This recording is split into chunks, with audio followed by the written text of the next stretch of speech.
Best. మీకు ఉత్తమమైంది. మనం చాలాసార్లు ప్రార్థన చేస్తాం ప్రభుని, ప్రభువా ది బెస్ట్ నాకు ఇవ్వు ప్రభువా అని. ఎస్, దేవుడు ఎప్పుడు కూడా ది బెస్టే ఇస్తాడు. మనం దేవుని యొద్ద నుండి ఎప్పుడైనా సరే పొందేది ఏదైనా ఉందంటే ది బెస్ట్, ఉత్తమమైంది దేవుడిస్తాడు. ఒక్కొక్కసారి మనం ఏమనుకుంటామంటే నాకు దొరకట్లేదండి అంటుంది, నాకు అందినట్టే అంది పోతుందండి, నా దాకా వచ్చి పోతుంది అని ఎప్పుడన్నా మీరు అనుకున్నారా? సే ఎస్ ఆర్ నో అంటే మీది కాదని అర్థం. దేవుడు ది బెస్ట్ ఇస్తున్నప్పుడు అదేదో తీసుకుంటారు మీరు. మనం చాలాసార్లు అరే అది నాకు రావాల్సింది వేరే వాళ్ళకి వెళ్ళింది అంటారు చాలామంది. అది నాకు రావాల్సిందే అని మీరు అనుకున్నారు, దేవుడు అనుకోలేదు. నాకు రావాల్సింది వేరే వాళ్ళకి దక్కింది అని మీరు అనుకున్నారు అని దేవుడు అనుకోలేదు. దేవుడు తన బిడ్డలకి ఎప్పుడు కూడా ది బెస్ట్ ఇస్తాడు. ఎందుకో తెలుసా? దేవుని దగ్గర వేరే రకాలు ఉండవు. దేవుడు ఎప్పుడైనా సరే యెహోవా తన బిడ్డలకు ఉత్తమమైంది అనుగ్రహించును. ఎందుకో తెలుసా? రుచి చూచి ఎరిగి తిని యెహోవా, సూపర్ కదా, నేను రుచి చూచి ఎరిగి తిని ఆయన ఉత్తముడు అని.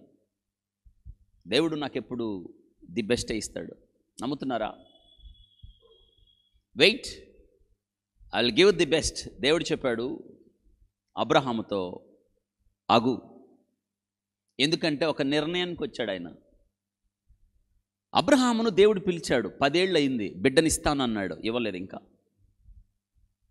ఒకరోజు అనుకున్నాడు, యెహోవా నాకు ఏమిచ్చినా ఏమి, సంతానం లేకుండా పోతున్నానే, నా ఇంటి పెద్ద దాసుడే నా ఆస్తికి కర్త అవును కదా.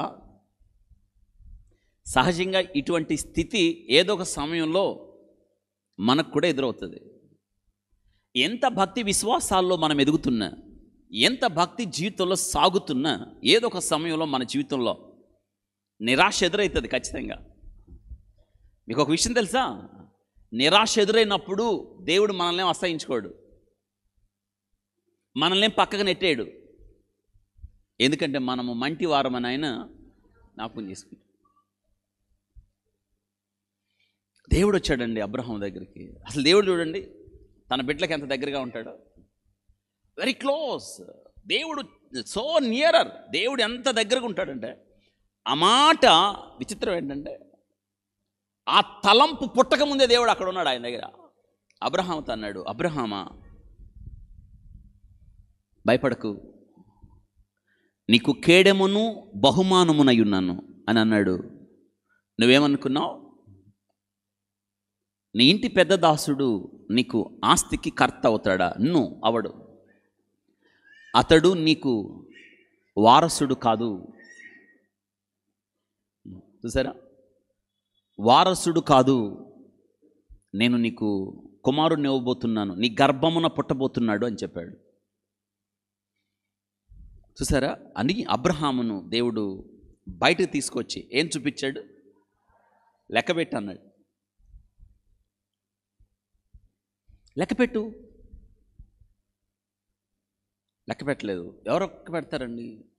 పైగా ఆ దినాల్లో అబ్రహాము గారి దినాలు, ఆ తర్వాత 1000 సంవత్సరాల వరకు కొనసాగించబడిన ఆ పరంపర ఏమిటి అంటే, విత్ నాక్డ్ ఐ, మనం మన కంటితో కేవలం 3000 నక్షత్రాలను మాత్రమే చూడగలుగుతామన్నది ఆ దినాన లెక్కలు. 3000 నక్షత్రాలను మాత్రమే చూస్తాము అని వాటిల్ని లెక్క పెట్టిపోయాడు అబ్రహాము. నీ సంతానం అలా అవుతుంది అన్నాడు.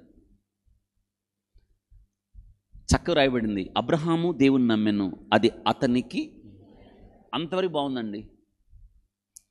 నేను మీకు చెప్తున్న స్టోరీ అంతా, జరిగిన చరిత్ర హిస్టరీ అంతా 15వ అధ్యాయం ఆదికాండం. ఒక మాట చెప్పమంటారా? అక్కడికి వెళ్దామా? రండి ఒకసారి మనం మూలవాక్యాన్ని చదువుకుందాం. మొదట మీకా గ్రంథం 6వ అధ్యాయం.